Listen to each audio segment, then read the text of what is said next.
सगळ्यांनी करायचं माझ्या मागे.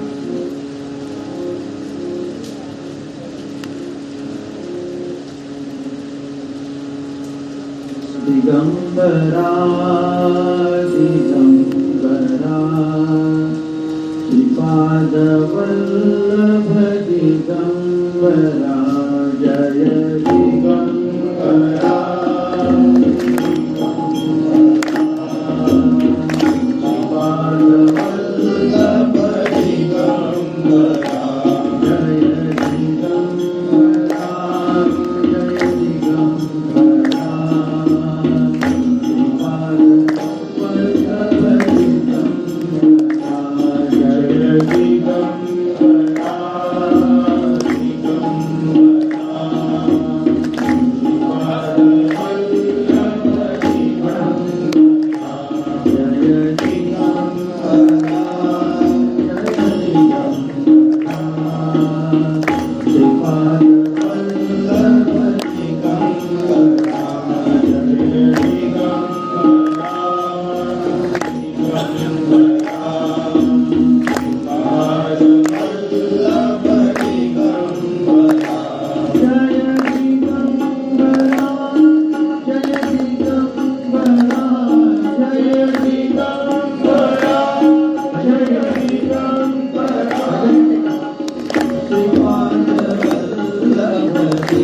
दिगंबरा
श्रीपाद श्री वल्लभ श्री नरसिंह सरस्वती महाराज वासुदेवानंद सरस्वती महाराज दादा महाराज की जय गुरुदादा महाराज की जय सद्गुरुनाथ महाराज की जय पार्वती पते हर हर महादेव। भगवान सद्गुरुनाथांची अशी कृपा की प्रतिवर्षानुसार आपण सद्गुरु नाना आणि सद्गुरु काका दोन्ही सद्गुरु स्वरूपाचा जयंत्योत्सव साजरा करतो। यंदा विशेष कृपा आहे, पाऊस आहे। पावस याचा अर्थ पवित्र, पवन याचा अर्थ सुद्धा पवित्र, त्यामुळे भूमीला पवित्र करणारा झाडांना पाऊस म्हणतात। आणि सद्गुरु म्हणजे ज्ञानेश्वर माऊली तर म्हणते की सद्गुरु कृपेचा धन तोच वर्षे वर्षा होऊन, त्यामुळे अभिषेक आपला उत्सव होतोय। अभिषेकासह या सद्गुरु कृपा मानली पाहिजे।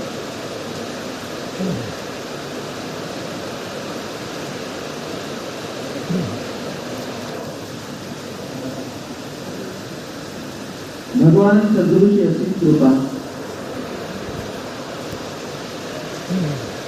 की आपल्या निरंतर उपासनेची उजळणी, निरंतर आपल्या गुरु कार्याची उजळणी एखाद्या वार्षिकोत्सवाच्या स्वरूपात सद्गुरू करून देत असतात। त्यामुळे हा उत्सव दरवर्षी येतो, याचं कारण काय? तर आपण वर्षभरात केलेली साधना, उपासना, आपलं सद्गुरूच्या निमित्त जगलेलं जीवन, या सगळ्याचा पाढा आपल्याला सद्गुरूच्या समोर वाचायचा।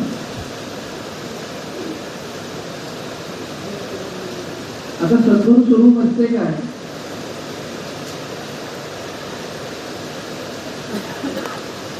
तर सत्याचं स्वरूप म्हणजे सद्गुरु। सत्य हे परमेश्वराचं निर्गुण निराकार स्वरूप आहे आणि धर्म हे सत्याचं सगुण साकार स्वरूप आहे। धर्म जगलेला दिसतो, धर्म बोललेला दिसतो, पण एखाद्याच्या ठाईचं सत्य आपल्याला आचरण होत नाही। मी धर्माचंच करतोय, धर्माचंच वागतोय हे सांगावं लागत नाही, ते दिसतं, ते ऐकू आलं की समजतं। अहो मी खरं बोलतोय हे सत्य माणसाला सांगावं लागते, तर समोर त्याच्या पचनी पडत नाही। त्याचं कारण एकदा नारदांना हा प्रश्न विचारला होता की धर्म आणि सत्यांमध्ये फरक काय? विजय कोणाचा, धर्माचा की सत्याचा? एखादी पत्नी पतीला अहो मी खरं सांगते, अहो मी खरं सांग, तू बिलकुल मला खोटं नको बोलू, अहो मी खरं सांगते, हे तिला सांगावं लागतं। परंतु धार्मिक कृत्य करणं हे सांगावं लागत नाही, ते दिसतं। धर्माचं वागणं सांगावं लागत नाही, तर हा धार्मिक आहे असं समजतं। आणि खरोखर जे तू बोललास ते धर्माला धरून बोललास हे पण समजतं, पण सत्य काही आकलन होत नाही।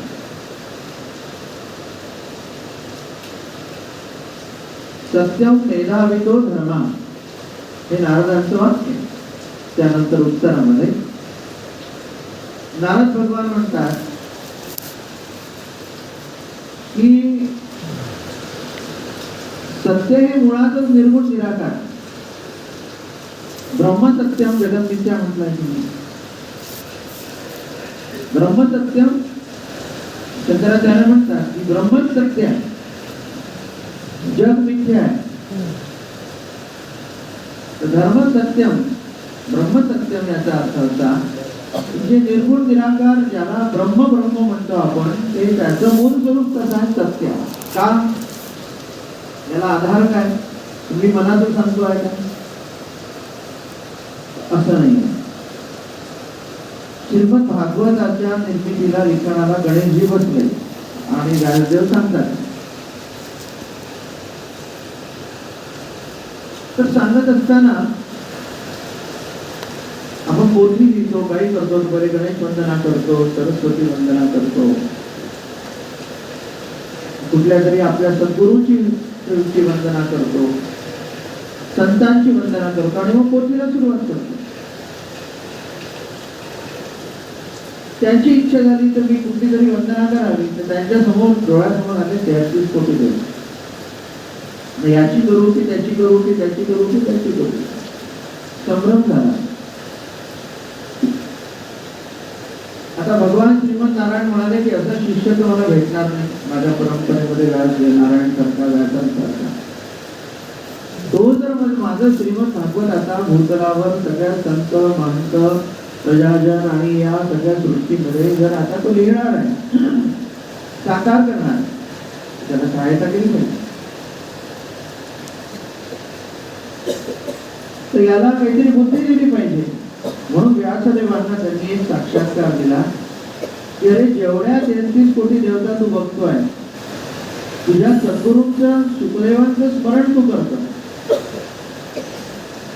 जर सर्व देवता उन्हा सत्य राहील का? सद्गुरूंचं स्वरूप उन्हा सत्य राहील का?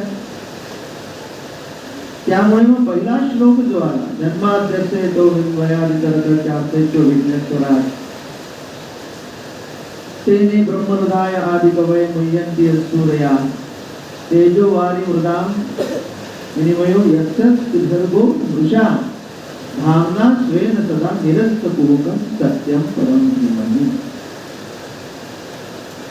हा साक्षात्काराचा श्लोक आहे, हा स्वतः त्यांनी रचलेला नाही. या श्लोकाचं वैशिष्ट्य काय? भागवताच्या पहिल्या मंगलाचरणाच्या जन्म हा पहिला शब्द आहे आणि धीमहि हा शेवटचा शब्द आहे. जन्मभर जन्माच्या वेळेपासून जन्मभर दिवसपर्यंत कशाचं ध्यान करायचं? तर सत्यम धीमहि परम पुन्हा.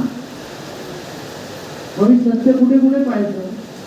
ज्याचं मी पूजन करतो तो सत्य आहे यावर विश्वास ठेवायचा, ज्याचं ध्यान करतो तो सत्य आहे त्याच्यावर विश्वास ठेवायचा, ज्याचं स्मरण करतो तो सत्य आहे याच्यावर विश्वास ठेवायचा आणि त्याच्या पलीकडे ते सोडून सगळं सत्य यावरही ठाम विश्वास ठेवायचा. याचा अर्थ तुमच्या माझ्यासाठी काय आहे की ज्या गुरूंना सतगुरु हा शब्द आपण लावतो, तो सत म्हणजे काय? सत्य. आपले सद्गुरु सत्याचं स्वरूप आहे. मग नाना कोण आहे? सद्गुरु नाना हे परम सत्य आहे, त्यांचे सद्गुरु हे परम सत्य आहे. म्हणून नानाचे शिष्य म्हणून, शिष्योत्तम म्हणून सद्गुरु काका माऊली हे सद्गुरु स्वरूपामध्ये आमच्यासाठी परम सत्य आहे.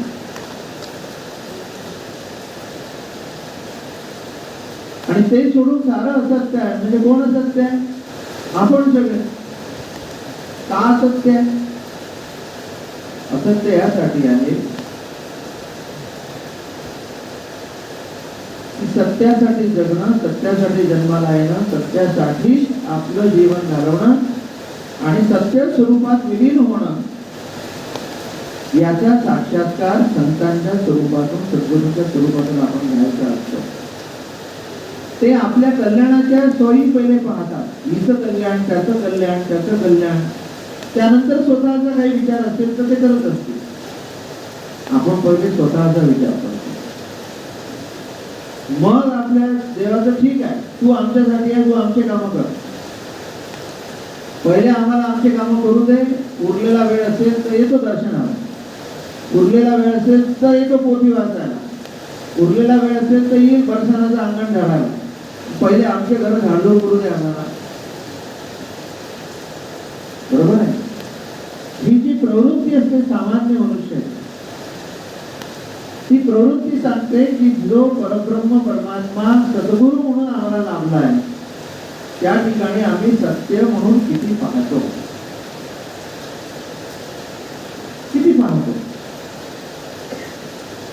आणि सत्य मी मगाशी सांगितलं की जन्माद्यस्य जन्म आणि सत्यम परम धीमहि. जीवनामध्ये जन्माला आल्यानंतर आम्हाला काय करायचं आहे? तर सत्यम परम धीमहि, सत्याची उपासना करायची आहे. आणि ती कशी करायची, त्याच्या प्रक्रिया कोणत्या, त्याची साधनं कोणती, ती त्याची पद्धती काय, हे सगळं शिकण्याकरता तो श्रीहरी परमात्मा, तो भगवंत सद्गुरु होऊन तुमच्या आमच्या जीवनात प्रवेश करतो.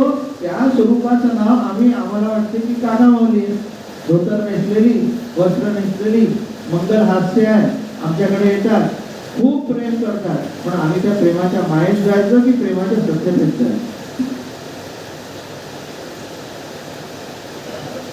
आणि मग हे जे सत्य ब्रह्म ज्याला म्हणतात, जे सत्याचं स्वरूप आहे, ते तुम्हाला आम्हाला ते दिसू शकत नाही. मग ते अवतरित होतं. अवाहा तारयते सा अवतारः. तुमच्या आमच्यातले अवगुण, दोष, तुमच्या आमच्यातल्या विकृती, तुमच्या आमच्यातल्या ज्या म्हणतो की विषाक्त सगळ्या गोष्टी, तुमच्या आमच्यातलं असत्य, तुमच्या आमच्यातला अधर्म, तो ते अधर्माची झाडी करी, असं जी माऊली म्हणते. अधर्माची झाडी करी म्हणजे जसा कचरा पडला असेल, ज्याला वाटतं की ते स्वच्छ असावं, तो झाडझूड करतो. तुमच्या आमच्या जीवनातल्या असत्य आणि अधर्माची झाडी कोण करतो? खरं ती तुम्ही करायला पाहिजे, मी करायला पाहिजे, आपण करायला पाहिजे. आपल्या जीवनाची, आपल्या जीवनातल्या हृदयाच्या अंतःकरणाच्या मंदिराची झाडझूड करायला सद्गुरू येतात. त्याला सफाई कामगार आपण बनवतो. ही ती आपली दुष्टता. याचं अंतःकरण चांगलं कर, त्याचं अंतःकरण चांगलं कर, याचं हृदय चांगलं कर, त्याचं हृदय चांगलं कर.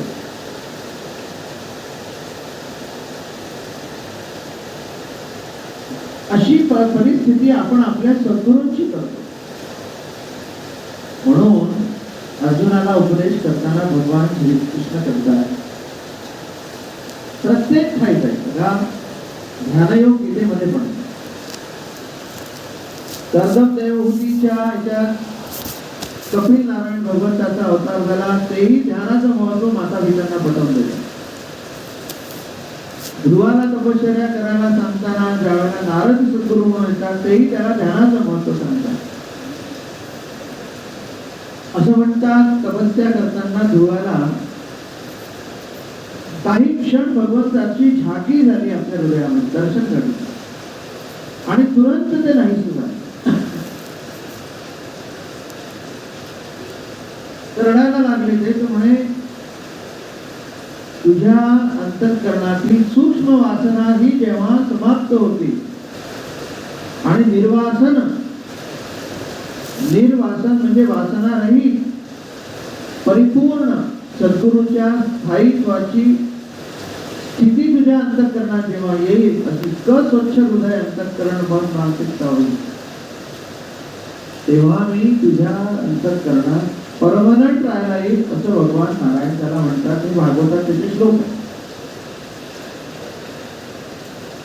मग काय करायचं? नारदांनी त्यांना तेच सांगितलं की नुसतं ध्यान करून होत नाही. एखादा माणूस मेडिटेशन साठी कोणत्या सेंटरवर जातो किंवा ध्यान करतो,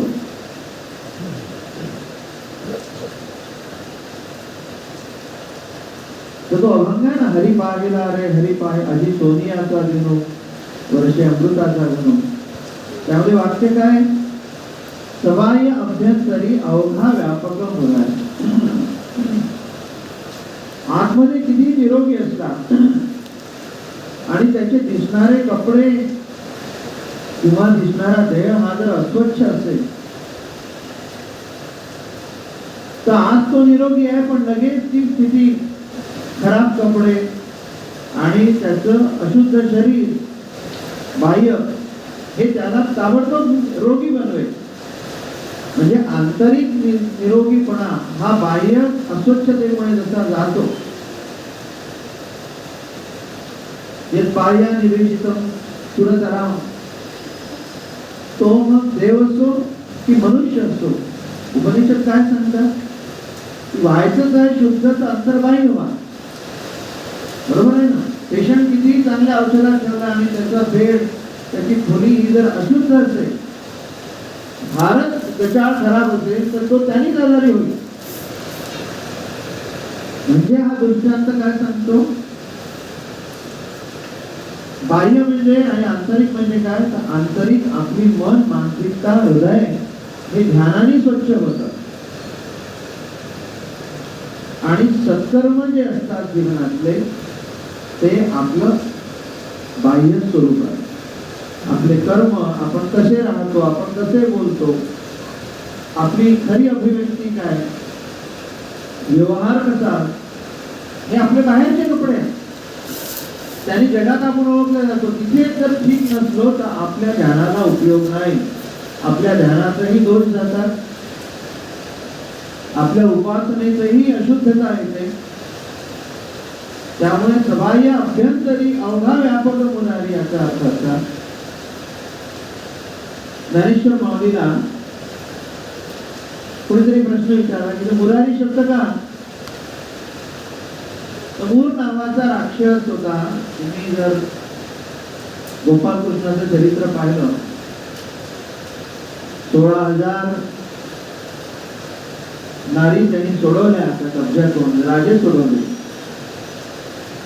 त्यांनी ही व्यवस्थाच केली होती की आपल्यापर्यंत कोणी येऊ नये, खंडात खंडले होते. त्याचं वर्णन आहे. हा मुरारी, मूर नावाचा राक्षस जसा येऊ देत नाही, तसंच मनुष्याला अनेक त्याच्या जीवनाच्या अवतीभोवती दुर्वासना, दुष्टता, अनेक प्रकारच्या अशा वृत्ती असतात की त्या सत्कार्य, सत्संग आपल्या जीवनात लाभू देत नाही. आपल्या जवळ ना संतांना येऊ देत, ना सत्कर्मी लोकांना येऊ देत, ना साधू संतांना येऊ देत, ना सज्जनांना येऊ देत. त्यामुळे ना आपलं कर्म सुधरत, ना सत्संगतीत गेल्यामुळे आपल्या अंतःकरणात भगवंताच्या ध्यानाची आपल्याला इच्छा होते. सत्य स्वरूपाचा भगवंत, सत्य स्वरूपाचा सद्गुरू हा आपल्या हृदयात केव्हा स्थिर होईल? जेव्हा आपले बाह्य कर्म काकांना नानांना अनुकूल आहे असे होते. जेव्हा आपले आंतरिक ध्यान ही तितकं बळकट राहील की हो, आपण मी सांगत असतो नाही, आपले डोळे मिटतात आणि उघडतात, ही नैसर्गिक प्रक्रिया आहे. का असं होते?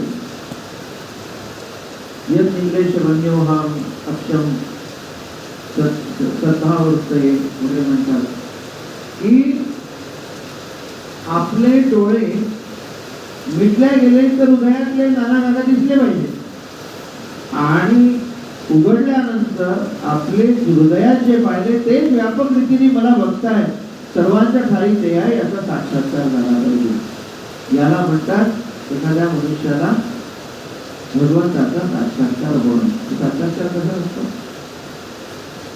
जे आत आहे तेच बाहेर आहे, जे बाहेर आहे तेच आत आहे.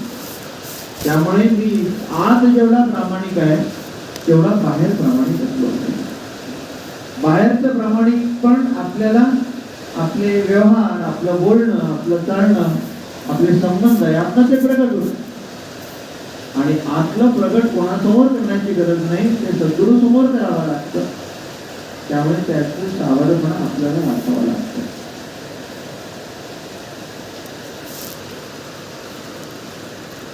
तर निव्वळ सद्गुरू केला, निव्वळ गुरुमंत्र घेतला आणि बस मन रमतं म्हणून तिथे करत गेले, याला फारसा अर्थ उरत नाही. सद्गुरूचा हात पकडल्यानंतर अंतिम क्षणाला आपल्या सद्गुरूंच्या ठाई ब्रह्मदर्शन झालंच पाहिजे. आपल्याला त्याची संगती जाणवलीच पाहिजे. यासाठी म्हणून व्यासदेवांना तो साक्षात्कार द्यावा लागला भगवंताला. की अरे 33 कोटी देवता आहेत, कोणाचं ध्यान करू? तू फक्त सत्याचं ध्यान कर. आणि आपण किती भाग्यवान आहोत की आपल्याला सत्य स्वरूप गुरु म्हणून सद्गुरू की नाही. नाहीतर गुरु म्हणून गुरु कोणी येतो? विद्या गुरु, अक्षर गुरु, क्रीडा गुरु, आजकाल गुरूंचे अनेक प्रकार झाले. एखादा लेक्चरर प्रोफेसर फिजिक्सचा असतो तो छात्र म्हणतोय माझे गुरु, पण सद्गुरू कोणालाही आपण म्हणत नाही. सद्गुरूसाठीच एक तो प्रसिद्ध श्लोक आहे, गुरुर् ब्रह्मा गुरुर्विष्णू गुरुर्देव महेश्वर गुरु साक्षात परब्रह्म तस्मै श्री गुरुवे नमः. त्यामुळे प्रचंड व्यवहारामध्ये, प्रचंड व्यवहारात, कार्यकलापामध्ये, सामान्य जनांच्या संपर्कात असताना, स्त्री असो की पुरुष असो, ज्याचं जीवन या सगळ्यात असताना निर्लेप असते की त्याच्या जीवनातलं जे काही बाह्य स्वरूप आहे ते आंतरिक स्वरूपात इतकं स्वच्छ आणि निरामय असते, निर्मळ असते, ते पाहण्यासाठी सद्गुरूंच्या जवळ राहावं लागते. तेच दिसतं असतं, तेच दिसतं आपल्याला. म्हणून सूत्र काय सांगतं, प्रेम नेमकी मुद्राया. आमच्या एका भजनात आहे, प्रेम नेमकी मुद्राजी. प्रेम नेमकी मुद्रा दारी कान फाडके यारा फकीर मस्तानी मस्तानी क्या राजा रवता. भजन आहे. याचा अर्थ काय, प्रेम हे हृदयामध्ये आणि नेम हे बाह्य स्वरूपामध्ये. ज्यावेळेला बाह्य शुद्धता आणि आंतरिक शुद्धता दोन्ही मॅच होतात, दारी कान फाडके यारा, म्हणजे यारा म्हणजे मी मित्राला सांगतात. भाषेंद्र महाराजांचं एक 18व्या शतकातलं भजन आहे, कान फाडके यारा. म्हणजे त्यांना सांगितलंय की कान फाडणं म्हणजे आता आम्ही आहे आमच्या कानामध्ये आहे ना, नवनाथांच्या पोथीवर उघडा त्याच्यामध्ये कान कानामध्ये कुंडला दिसतात. गोपाल कृष्णापासून सगळ्यांच्याच कानात कुंडल आहे. त्याचं प्रतीक काय, तर आपल्या प्रेम नेमाचं रक्षण करण्यासाठी म्हणून दोन्ही यत्कर्ण आदवे रक्षस्याम, म्हणजे कुठलंही म्हणतात संकट आलं तर ते पहिले कानाच्या पाळीवर स्थिर होतं, ते कुठल्याही पद्धतीचं येऊ नये यासाठी म्हणून कर्णछेदन बालकाचं बालपणी करतात आणि ते नुसतं छिद्र राहते, त्याच्यात काहीच नसते. खरं तर सगळ्यांना कुंडल असायला पाहिजे. असो हा विषय वेगळा आहे. प्रेम नेमकी मुद्रा याचा अर्थ असं की ईश्वराच्या सान्निध्यात, सद्गुरूंच्या अंगणात, सद्गुरूंच्या सान्निध्यात किंमत त्यालाच आहे ज्याचं अंतःकरण, जो हृदयाची झाडी करी, रोजचं सद्गुरूंचं ध्यान आणि त्या ध्यानात सद्गुरूंच्या स्वरूपाला पाहणं, त्यांच्याशी बोलणं, की काय करू हे विचारणं, उपासना त्यालाच म्हणतात ना. मी उदाहरण देत असतो, उपासना कशाला म्हणतात. तुमचा सर्वात प्रिय कोणी असेल, प्रिय, अत्यंत प्रिय, त्याच्या पलीकडे तुमची सृष्टीच नाही, त्याला कोणता आसन द्याल तुम्ही, सोफासेट द्याल का, त्याला हृदयाच्या आसनावर बसवता होता की मेरे हृदय में आप हो गए. दुसरं आसन कोणतं आहे, हृदयात असतं, म्हणजे हृदयाचं आसन दिल्याने त्याला भेटायला हृदयात जावं लागेल. हृदयात जायचं तर प्रक्रिया कोणती, ध्यानाशिवाय दुसरा पर्याय नाही. ध्यानामध्ये आपल्या हृदयाच्या सिंहासनावर बसलेल्या सद्गुरूंच्या पायापाशी बसायचं, डोळे मिटून, आणि त्याच्याशी संवाद करायचा. ही आहे हे तो हृदयाची झाडी करी. आणि हे सद्गुरू तू माझ्या हृदयातून जो तू अंतःकरणात आहे तो सर्वत्र बसला, हे समजून आपलं कर्म सुद्धा सद्गुरू बघतोय, आपला व्यवहार सद्गुरू बघतोय, आपला विचार सद्गुरू बघतोय, आपली वाणी सद्गुरू बघतोय, आपण काय करतो ते सद्गुरू बघतोय. याला साक्षी ठेवून सगळं जगणं याला धर्म म्हणतात. म्हणून नेम धर्म हा शब्द आहे, प्रेम नेम धर्म हा शब्द आहे. त्यामुळे सत्य धर्म प्रथायच, राघवेंद्र स्वामींच्या श्लोकात आहे, पूज्याय राघवेंद्राय सत्य धर्म प्रथायच. सत्य आणि धर्माचा हा संबंध आहे. हृदयातले काका असतील, हृदयातले नाना असतील, ते सत्य स्वरूप आहे आणि त्यांना साक्षी घेऊन जगामध्ये काम करणं, जगणं, बोलणं, व्यवहार करणं हा आपला धर्म आहे. म्हणून या दोन गोष्टी जेव्हा प्रामाणिकपणे जगल्या जातात, प्रामाणिकपणे पाळल्या जातात, तेव्हा सद्गुरु स्वरूपाचा साक्षात्कार होतो. तेव्हा सद्गुरु केल्याचं खरं फलित मिळतं. आणि हे एकदाच मनुष्य जीवन आहे, एकदाच सद्गुरु आहे, पुन्हा पुन्हा तो नाही. देव मग दूर नाही, दूर नाही, विचार करून पायी असं जे म्हणतात. जर असं वागलं तर आपल्याला देव शोधायला कुठेही जावं लागत नाही. ज्या वेळेला आपल्या जीवनाचा धर्म आणि आपल्या जीवनाचं सत्य स्वरूपाची आंतरिक उपासना ही एक होते, त्यावेळेला मनुष्याला कुठल्याही प्रकारची अन्य तपस्या करायची गरज राहत नाही. म्हणजे कसं होते पहा, मी दृष्टांत देतो. एकदा पंढरपूरच्या विश्वस्त मंडळाची मीटिंग सुरू होती. विश्वस्त कशाला म्हणतात? साऱ्या विश्वाचा अस्त करतात ते विश्वस्त. आणि अस्त झालेल्यांना अस्त झालं सगळ्यांचा, तेव्हाही विश्वास देतात खऱ्या अर्थाने की आम्ही आहोत, चिंता करू नका, तेही विश्वस्त. आता कुठे कोणत्या प्रकारचे विश्वस्त आहे ते बघून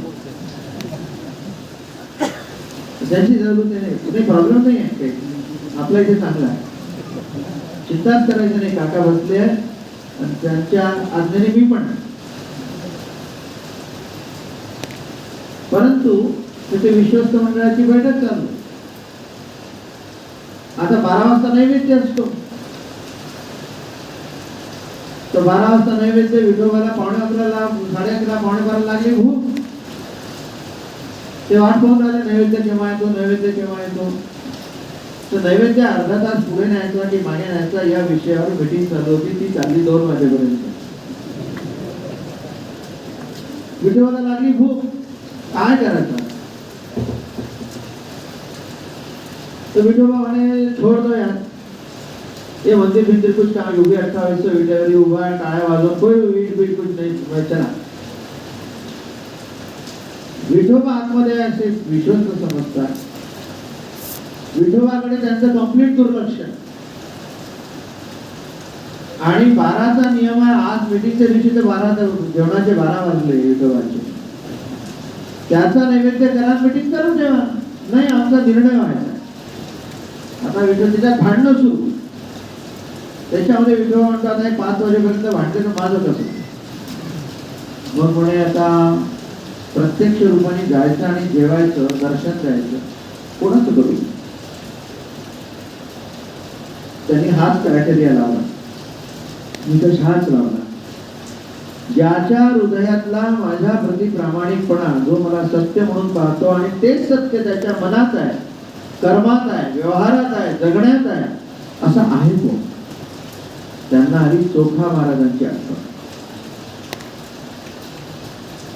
आला चोखा मिळा महार स्वारी, करी तसे जोहार, त्याचा करोनिया उद्धार. उठी उठी बा पुरुषोत्तमा, भक्त काम करता तुम्हा, आत्मा रामा निज सुखदामा, हे कृष्णा श्री कृष्णा. ऐकलं असेल पण नाही. तर त्यांना आठवण आली, कारण त्या दिवशी त्यांनी समकालीन संतांची केली आठवण. तुका महाराज आणि ज्ञानेश्वर माऊलीच्या आसपासच्या काळात ते सगळे आउट ऑफ स्टेशन होते. तर चोखा महाराज एकटेच होते, तिथे गेले.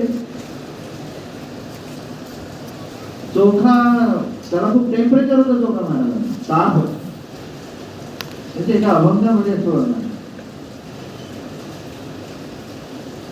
ताप होता, तर ते गेले त्याच्या स्वप्नात. अबे चोख्या,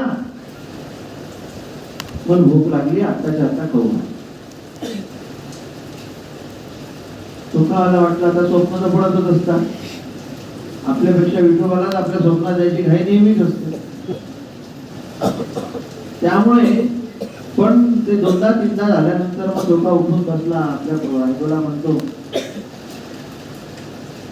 चोख्याची बायको सोयराबाई, सोयराबाईचे अभंग कधी भेटले तर जरूर वाचा. झोपडीत राहणारे, कुठल्याही शाळेत न गेलेली, पण आजच्या संतांच्या आजपर्यंतच्या सर्व संतांमध्ये समजायला कठीण आणि तत्वज्ञानाने भरपूर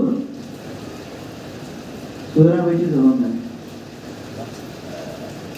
येतो का एखादा सोयराबाईचा तुम्हाला माहिती? तुम्हाला माहिती आहे, पण तो तुम्ही कधी, मी सांगतो तुम्हाला माहिती. हरिभजना विण काळ घालवू नको रे, अनुभवा विण मान हलवू नको रे, सोहिरा म्हणे शेवटच्या वेळी. सोयराबाईला म्हणतो की सोयरे, विठोबाला भूक लागली. का समजलं तुकोबाला नाही? कारण ज्याची भक्ती करतो त्याला हृदयात नित्य पाहतो, तो हृदयात राहू शकेल इतकं अंतःकरण स्वच्छ ठेवतो आणि तेच सर्वत्र आहे, ते साक्षी आहे हे धरून आपल्या जीवनाला तो जगत असतो. त्यामुळे जीवनाचा धर्मही सत्याच्या साक्षीने आहे आणि सद्गुरू हे सत्य स्वरूप आहे हे धरून रोज त्याच्या ध्यानातही तितक्याच प्रामाणिकपणे असतो, जे आपल्याला इथे करायचं.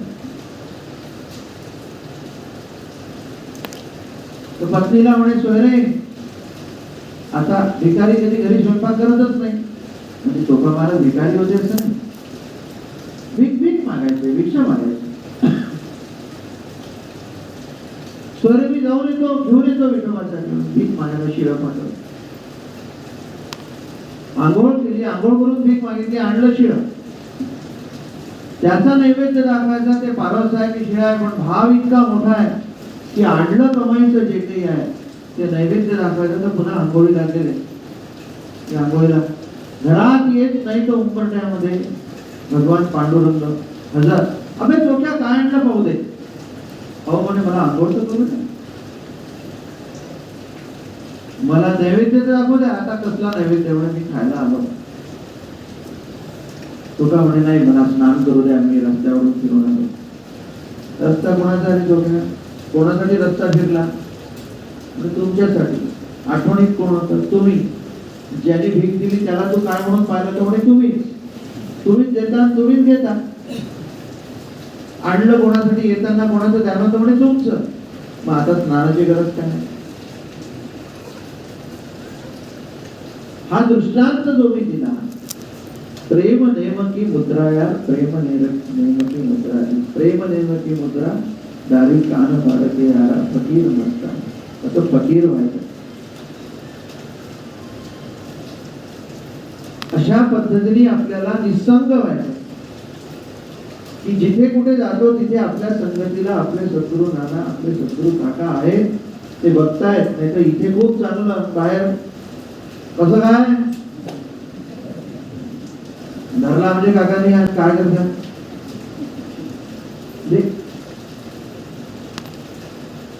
कुठेही असताना इतकं एकरूप व्हावं लागतं.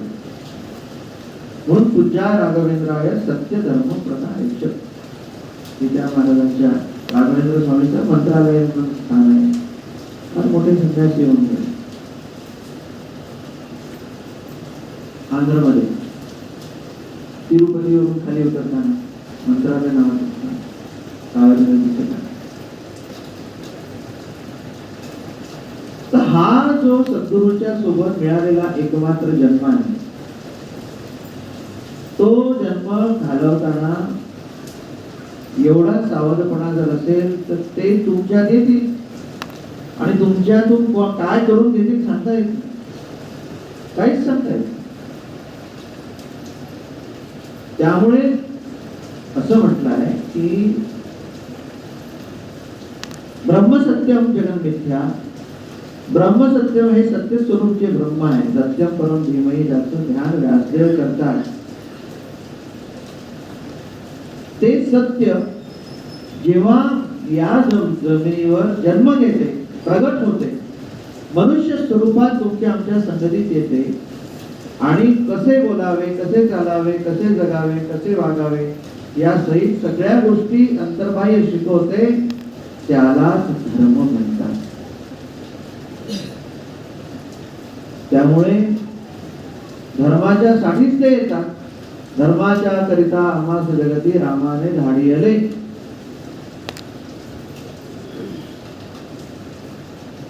किंवा हे दोनच श्लोक महत्वाचे आहेत. हे दोन जर नाही कळले भागवतातले तर भागवतच नाही ना. मंगलाचरणाचे एक जन्मात जसे येतो मी सांगितला तो, आणि धर्म प्रोत्सित कैतवत्र परमो निर्मत्सराणाम सदाम वेदो वास्तव वस्तुमत्र जीवनम तापत्रयम मूलनम. हे काय आहे बाबा? धर्म प्रोत्सित, धर्माला मांडण्याकरता, धर्म जगवण्याकरता, धर्माला प्रोत्साहित करण्याकरता तुमच्या आमच्यातल्या त्यासाठीच परमात्मा मनुष्य किंवा स्वरूप धारण करून जमिनीवर येतो आणि ज्ञान सांगतो. तेच ते भागवत आहे. भगवत म्हणजे भगवंताला धरून जे आहे ते भागवत. तर हे सांगायला नाना काका खाली आले. आपले सद्गुरू आहे, आपण तिथे मनुष्यपणे पाहू नये कदापिही. कोणी म्हटलं की हा ते फार चांगला, फारच सज्जन व्यक्ती होती. ती व्यक्ती आपल्याकरता नाही, ती शक्ती आहे आपल्याकरता. आपण आपल्या सद्गुरूंना आपला विश्वास आहे ना, आपले सद्गुरू आहे ना, तर ज्यांना ते कळले नाही किंवा ज्यांनी त्यांना सामान्य वेशात पाहिलं ते मानून त्यांना की फार सज्जन आणि भाविक आणि धार्मिक होते. तुमच्या आमच्या मुखी हा शब्द पाहिजे की ती आमची सद्गुरू शक्ती आहे. आमच्यासाठी ते सामान्यत्व नाही. त्यामुळे आपली दृढता जी आहे आपल्या दैवतावर, तिचा कस लागला पाहिजे आणि आपण ठामपणे म्हणू शकलो पाहिजे. आपला विश्वास पाहिजे की गुरुर ब्रह्मा गुरुर विष्णू गुरुर्देव महेश्वरा, हे आमचं साक्षात परब्रह्म आहे. हे तेच परब्रह्म आहे जे सत्य स्वरूप म्हणून, ब्रह्मसत्य म्हणून शंकराचार्यांनी उद्घोषित केलेलं आहे. हे तेच सत्य आहे ज्याचा साक्षात्कार ब्रह्म म्हणून व्यासदेवांना झाला.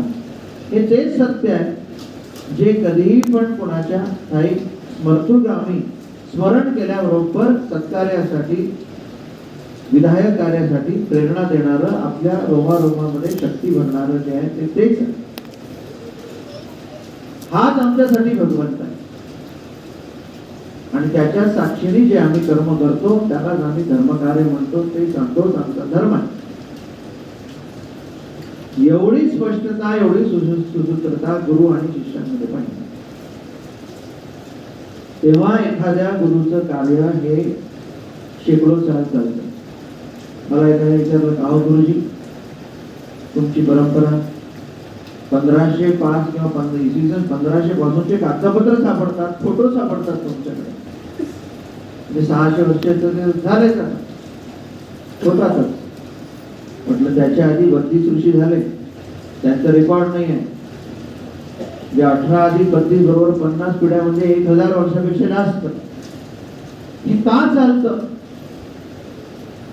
कारण अशी शृंखला ही चालू राहते. ती शृंखला कुठल्याही गुरुस्थानाला, म्हणजे मगाच मला सांगायचा दृष्टांत चोखा महाराजांचा हा होता की हृदयातल्या सत्य स्वरूप भगवंत त्यांच्यासाठी विठोबा होता, आपल्यासाठी आपल्या नाना काका ते आहेत. हा व्यवहार हे जमेत धरून ते मानून जर व्यवहार कसतेने केला असता की ते चालू राहील डिसिजन आपलं. 12 वाजता भूक लागते, विठोबाची आठवणच नाही, त्या सत्य स्वरूपाची आठवणच नाही. शेवटी काय झालं? देव निघून गेला. कुठे गेला? चोखोबाच्या घरी. त्याला गाभारा चांदीचा सुंदर सोन्याचा मुकुट, त्याला त्याचं काही घेणं नाही. त्याला देव भावाचा भुकेला, दास सेवकाचा झाला. भावेविण भक्ती, भक्तीविण मुक्ती, बळेविण शक्ती बोलू नये. जया अंगी जैसा भाव तैसा त्याचा अनुभव. जास्तीत जास्त काय भावो ही विद्यते देवो, तस्मात भाव बलम बलम. भाव असेल तरच तिथे देव राहतो.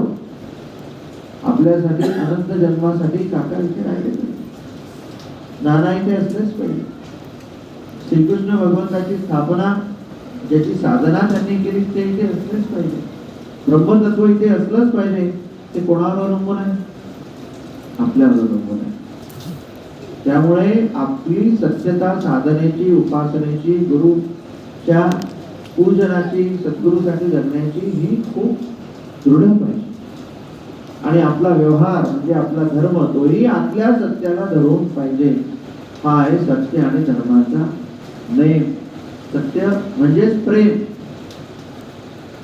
प्रेम हा भगवंताच्या दरबारातला शब्द आहे. हा माणसाच्या व्यवहारातला जीवनातला शब्द नाही.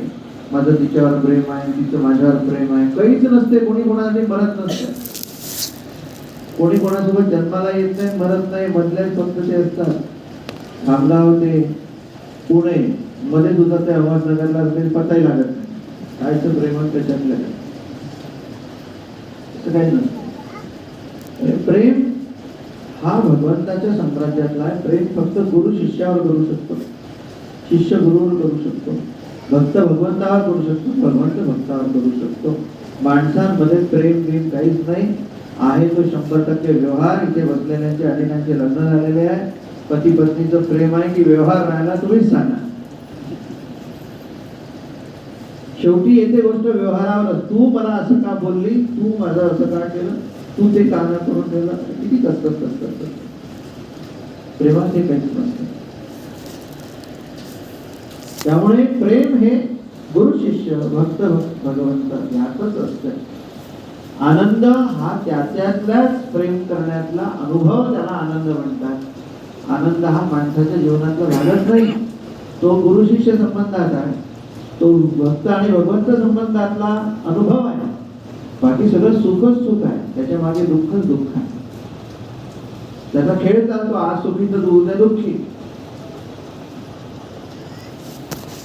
परंतु जिथे भगवंत बसतात, जिथे संत बसतात, त्याची परिस्थिती कशी आली तरी मनस्थिती बदलत नाही. कारण ते सच्चिदानंद घन परमात्म्याला आपल्या ठिकाणी ठेवून असतात. ज्याला सत्य म्हणतात, त्याला ब्रह्म म्हणतात. तेच सत्य, तेच ब्रह्म, तेच सच्चिदानंद घन परमात्मा हा सद्गुरूच्या स्वरूपात तुमच्या आमच्या जीवनात येतात. त्याला सहज म्हणून घ्यायचं नाही. काका आपलेच, काका आपलेच आहे, आपलंच आहे ते. पण ते ब्रह्म आहे, ते भगवंत आहे, ते सद्गुरु स्वरूप आहे, ते ब्रह्मस्वरूप आहे, ते सत्य स्वरूप आहे. यावर ठाम जोपर्यंत श्रद्धा बसत नाही तोपर्यंत पुष्कळ लोक तर आता काकाने मंत्र दिला असेल पुष्कळ सदैव आहेतच बरेच जण. तरी अर्धा काळ याच्यातच जातो की स्फटिकाची माळ काका वापरू का, ते रुद्राक्षाची वापरू का, तुळशीची वापरू काका सांगा. अबे तुला माळेचा गरज आहे की काकाच्या नावाचं महत्व आहे. ते गोटे घे ना तू. महत्व त्याच्यात नाही आहे की ते स्फटिकाची मणी पावतो तुला. तुला पावणार काका आहे, त्याचं नाम पावणार आहे. सत्यतेचा विसर पडला की हा प्रॉब्लेम होतो.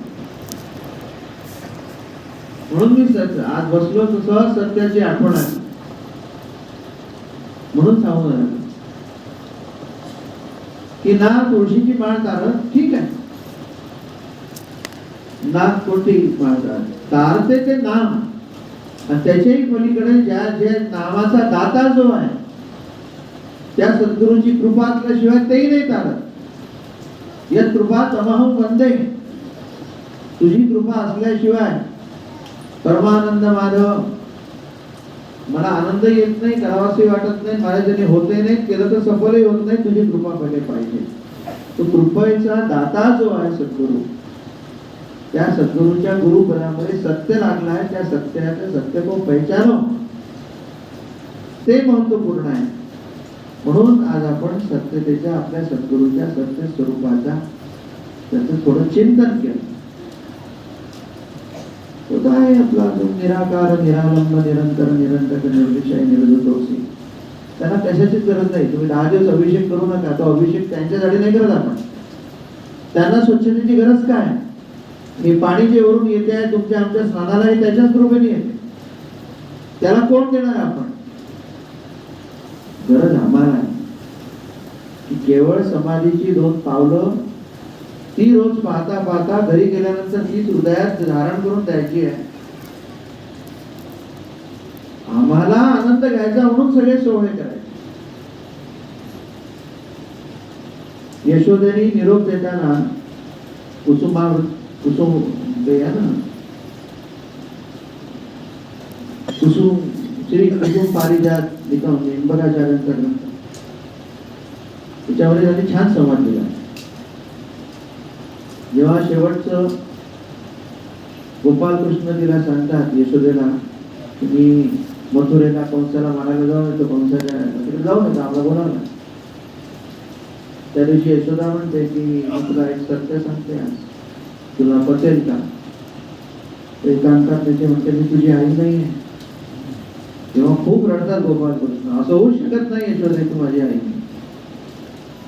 तुम्हाला आंघोळ कशी घातली रोज, तुम्हाला तीच कशी लावली, तुम्हाला काजळ कसं घातलं, तुम्हाला देव कसं घातलं, इतकं प्रेम कसं घेतलं, म्हणजे माझ्या आनंदासाठी तुला काय वाटेल याचं काही मला घेणं देणं नाही. मला माहित होतं तू आज ना उद्या आहे, उद्या नाही, पण तुझं हे करण्यात मला आनंद आहे ना, कारण मी तुला ओळखते, तू आहेस कोण. फक्त एवढीच प्रार्थना आहे कृष्णा, तू ओळखून घे आम्ही कोण आहोत तुझी. ते तर काका आपल्याला सांगतात की तुम्ही माझे आहात. आम्ही म्हणतो करायला की तुम्ही आमचे आहात, जर आमचे आहे तर सोयीत होते काका, असं तर असू शकत नाही. पोरगी 12वीला पास होऊ दे, हो काका. लग्न जुळत नाही, जुळू दे काका. सगळ्या मागण्या, त्यांची एक मागणी आहे, अंतःकरण शुद्ध ठेवा, सबाह्य अभ्यंतर व्यवहार सत्याला धरून ठेवा. मी सर्वत्र आहे हे तुम्ही पक्क त्याच्यावर विश्वास ठेवा. मी नित्य तुम्हाला बघतोय, त्याच्यावर ती धारणा पक्की ठेवा. झालं तर मग ते ठाई ठाई दिसतील, नाही कुठेही पाहू तर ते दिसतील, कुठेही पाहू तर त्यांचा अनुभव येईल. अपयश आलं तरी त्यांच्या मनात नाही म्हणून ते आमच्या हिताशिवाय दुसरा विचार करू शकत नाही. उद्या प्रमोशन केलं, 6ला गेलो, काका प्रमोशन आहे, आणि काकांचं स्मरण केलं, प्रमोशन झालं नाही तर काकांनी नाही केलं असं आहे का? तुझं प्रमोशन न होऊ देणं यात तुझं हित आहे, त्यांना जास्त समजते, आपल्याला नाही समजत. पुष्टी भक्ती ज्याला म्हणतात, आपल्यापेक्षा आपलं हित आपल्या सद्गुरूला जास्त समजते, याचा विश्वास पाहिजे. तसा विश्वास तुम्ही सगळे ठेवा. आज आपला महोत्सव सुरू झाला, त्यामुळे आज ज्या सत्य स्वरूपाचं चिंतन आपल्या सद्गुरूंचं आपण केलं, त्याच्यावर पक्का विश्वास ठेवा आणि उद्यापासून संकल्प करू की तसाच प्रकारचं सबाह्य अभ्यंतरी अवघा व्यापक मुरारी, हाच मुरारी दैत्यांचं दुष्ट प्रवृत्तींचा वध करणारा, मूळ नावाच्या राक्षसाचा वध करणारा मुरारी म्हणजेच आपल्यासाठी आपले सद्गुरू आहे. ते सबाह्य अभ्यंतरी सर्व आपल्या जीवनात आहे, त्यांच्यापासून आपण लपू शकत नाही, चोरून काही करू शकत नाही. म्हणून आपण त्यांना जे आवडेल तसंच जीवन जगू असा संकल्प आज करूया आणि ते थांबूया. सद्गुरुनाथ महाराज की